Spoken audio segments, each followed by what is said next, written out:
Muito bem, estamos de volta com o programa Coletivo de Imprensa ao vivo para você nesta quinta-feira, sempre às 10 da noite, trazendo um assunto interessante, uma personalidade para você. Hoje nós estamos entrevistando o advogado tributarista, Dr. Rodrigo Morales, falando exatamente dos tributos e orientando a você, empresário, e você, cidadão comum, na sua casa. Esse programa é reapresentado em horários alternativos, na sexta-feira, à 1 da tarde e no domingo, às 8h30 da noite. Você pode participar conosco também pelo telefone 0 operadora 11 22770905, está na tela para você, ou se preferir ainda pelo e-mail também do Coletiva, coletivo de imprensa @altioratv.com. Bom, algumas perguntas. O Tiago do Jardim Recreio, Rodrigo, faz a pergunta se o Brasil é um país mais importador e não exportador. Por quê? Hoje, Tiago, claro que pela nossa moeda. Ainda não somos tão competitivos como os países principalmente considerados de primeiro mundo. Por nossa moeda estar forte, nós somos mais importadores. Eu acho que se a gente tiver um ajuste na nossa moeda, na taxa de câmbio, nós voltaremos a ser exportadores, ainda que temos também muitos produtos do qual o mundo inteiro precisa, principalmente aqueles básicos que são as commodities. A taxa Selic do Brasil é a correta? Você acredita? E puder explicar um pouquinho para em casa, quem está aí, é correta hoje? Ela é alta, Antônio Carlos. Talvez ela seja correta, não é que ela é correta, ela é alta em razão do seguinte, até partindo do princípio da nossa entrevista. Se eu afrouxar a taxa básica, eu vou ter inflação. E a inflação nada mais do que um consumo excessivo que obriga a uma elevação dos preços. E o Brasil ainda não está preparado para isso. O Brasil, até 94, vivia um processo inflacionário que você ia no supermercado de manhã era um preço, meio-dia era outro e às 6 horas da tarde era outro. De 94 para cá, nós acabamos tendo uma estabilidade que eu julgo muito boa para o país. Essa geração nova, ela convive com uma estabilidade que te permite fazer projeções que elas chegam próximas da realidade daqui a 2, 3 meses. Então, se você afrouxar essa taxa básica, eu acho que o Brasil vai entrar num processo inflacionário, que nós não estamos preparados ainda. O Nilson Roberto Santana faz a seguinte pergunta, eu acho que é super legal, porque aí vai atingir outro empresariado. Ele fala: doutor Rodrigo, imposto único é viável ou é uma utopia nesse país? Boa pergunta, Nilson. Eu acho que é uma utopia ainda. Eu acho que a gente teria que passar por sérias mudanças para chegar a isso. E eu não creio que nós aqui veremos essa hipótese. Eu acho que a gente precisa de uma reforma tributária. A gente precisa deixar o sistema tributário mais inteligente, menos burocrático, mas é difícil você instituir um imposto único neste momento. Não que seja um negócio inviável, seria ótimo, mas o nosso país não está preparado. Desde 85, em que também tem contato com a área tributária, eu escuto falar em reforma tributária. Por que não sai, Rodrigo? Por que não sai, pelo menos da forma que a gente entende que vai sair, ou também a gente sonha de uma reforma que não existe? Eu acho que o primeiro ponto é pelos interesses dos estados. Hoje a gente tem uma guerra fiscal interestadual muito grande. E o segundo ponto é por interesse talvez da esfera federal. A arrecadação cresce a cada ano. Os números estão aí. Você pegar o impostômetro em São Paulo, você vai perceber que para o governo aquilo é uma maravilha. Para nós contribuintes aquilo é um desastre. Então você tem interesses totalmente estranhos à nossa necessidade, principalmente do contribuinte e de nós empresários, que são hoje os grandes responsáveis por não sair essa reforma.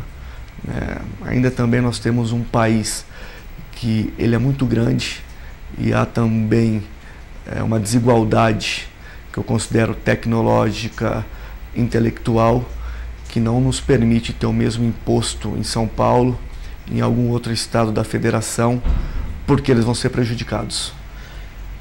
Essa reforma ainda a gente sonha, né? A gente sonha com essa reforma tributária, que ela venha acima de tudo. Uma pergunta aqui também do Silvio. Fala, doutor Rodrigo, estou gostando muito da entrevista, parabéns pelo programa.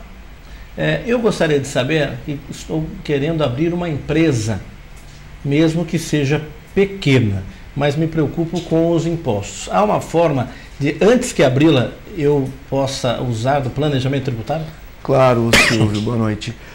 Eu acho que primeiro você tem que procurar um profissional competente, um escritório de contabilidade, do qual eu julgo que Bragança está cercada de grandes profissionais, de bons escritórios, e lá você vai encontrar uma alternativa que vai permitir você ter uma carga tributária justa para que você possa iniciar o seu negócio. Eu não sei a sua pretensão, mas hoje o sistema simples ele te permite ter uma carga tributária bem menor daquilo que a gente vê nas grandes empresas, nas médias empresas, principalmente se você tiver almejando um faturamento que se enquadre nesse sistema simples. Muito bem. A Suzana também, ela está fazendo a seguinte pergunta. Meu pai recebeu uma indenização da sua empresa após se aposentar e gostaria de voltar agora com o seu próprio negócio, mas tem medo exatamente de que não compensa ele tirar dinheiro de uma aplicação para um investimento numa empresa devido aos impostos. O medo faz parte realmente?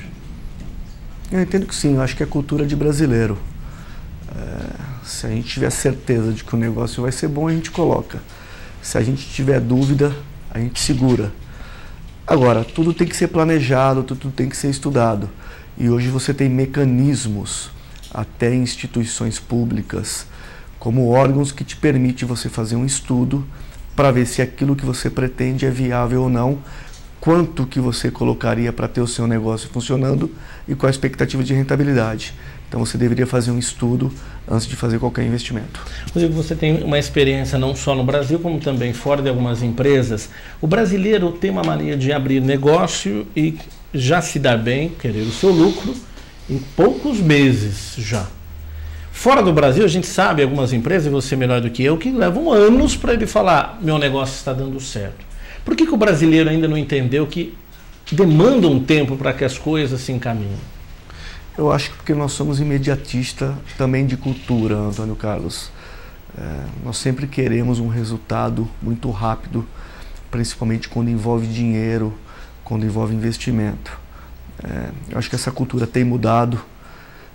Com a globalização, nós estamos próximos de países de primeiro mundo que nos permitem ter uma visão daquilo que é realmente. Não tem mágica, eu entendo que não tem mágica. Hoje você tem um ou outro setor que você consegue ter uma rentabilidade rápida. Alguns brincam que se você quiser ter uma rentabilidade rápida, respira, coloca o dinheiro na bolsa, numa boa ação, que você pode ter amanhã ou depois 10, 15% de lucro, mas você pode ter de prejuízo também. Então eu acho que é uma questão de cultura. O João Carlos está fazendo uma pergunta exatamente disso. Há algum tempo eu peguei parte de meu dinheiro e investi na bolsa. Peguei um bom corretor e também com um bom planejamento. Mas da metade do ano de 2009 para cá, eu só estou perdendo. Agora não sei se tiro ou se aplico em outra situação. Antônio Carlos, eu espero que ele não tenha colocado esse dinheiro em 2007, antes da crise. Eu acho que ano passado nós tivemos um ano bom, que foi um ano pós-crise. Esse ano quem está na bolsa está patinando. É claro que se você tiver um consultor bom, ele vai procurar te colocar em ações de menor risco. Agora, eu julgo bolsa um pouco de loteria, um pouco de aposta. Eu particularmente não gosto. Então, vai muito do apetite daquele que está investindo, né? De repente você pode fazer um investimento de médio prazo a longo prazo e dizer, olha, eu vou ver esse dinheiro daqui a 2, 3 anos. Agora, de curto prazo, eu julgo um risco e uma loteria, que você pode ganhar e com um bom consultor você tem grandes chances de ganhar, mas você pode perder também na mesma proporção. Rodrigo, muitas empresas pagam impostos todos os meses para o governo.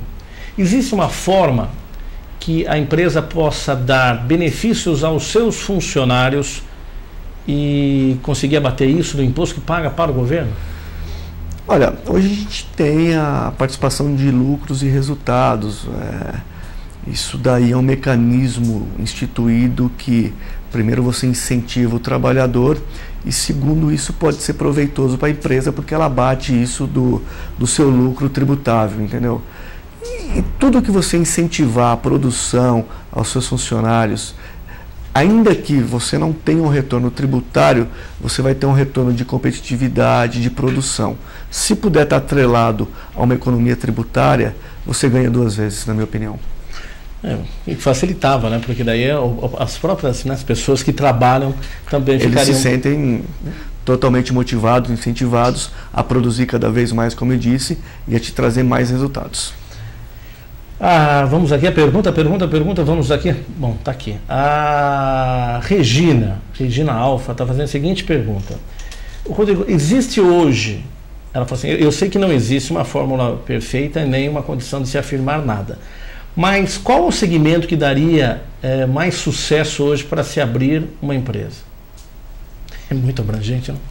É muito abrangente, eu não consigo detectar uma te só, dizer isso, Regina, né? Isso. Não consigo te dizer isso, Regina.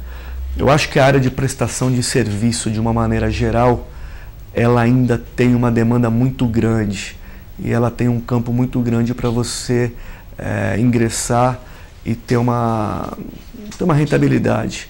Claro que eu repito, isso tem que ser planejado para que você depois não se arrependa. Se você hoje me desse duas opções de entrar na área comercial de prestação de serviço, eu como prestador de serviço, eu iria para essa área. Mas você também tem boas oportunidades na área comercial também. O Fernando Gonçalves, aqui do bairro do Lava Pés, hoje vão te aproveitar para fazer várias consultas. Talvez, né, não sabemos se vai ter a bola, né, de cristal tão forte assim. Ele pretende montar uma loja, Rodrigo, de roupa em Bragança Paulista. Ele está dizendo que ele é novo na cidade. Então, o que você acha sobre a economia do interior? Eu acho que como o país é uma economia crescente. Talvez, e aí eu vou falar um pouquinho de Bragança, de alguns números que eu conheço, Bragança está crescendo com um percentual maior que o país. Essa área de vestuário, essa área de confecção, é uma área que, por conhecimento próprio, eu sei que o ano passado ela teve um crescimento muito grande, esse ano um pouquinho menor, mas ainda acima daquilo que a gente projeta para o crescimento do país. Então acho que vale a pena ir em frente. E tentar, né? A duplicação da Fernão Dias trouxe alguns benefícios. Muita gente se preocupou com acesso fácil com a capital paulista. Você vê que essa preocupação passou, todo mundo conseguiu superar isso, ou ainda São Paulo, capital, metrópole perto de Bragança, pode comprometer? Eu acho que você tem mais pontos positivos, que é o acesso a uma metrópole, a permissão de que também eles acessem a nossa cidade. Eu acho que o crescimento de Bragança, eu frequento Bragança há 14 anos e eu percebo que um pouco disso está atrelado a essa duplicação da Fernão Dias. Por outro lado, você tem algumas coisas ruins, você tem o aumento da violência, você hoje não tem a tranquilidade de 14 anos atrás. Mas eu julgo que a duplicação trouxe mais benefícios. Eu acho que Bragança ela pode buscar mais coisas em razão dessa duplicação. Eu costumo dizer que Bragança hoje ela poderia ter um porto seco, por ser um elo de ligação São Paulo-Minas, por ter uma rodovia próxima, que é a Dom Pedro, que te permite chegar ao Rio de Janeiro, e por estar próxima de um grande aeroporto, que é o Viracopos, em Campinas, que é onde você tem grande parte das importações do país e das exportações entrando ou saindo. Vamos fazer uma paradinha e voltamos já já.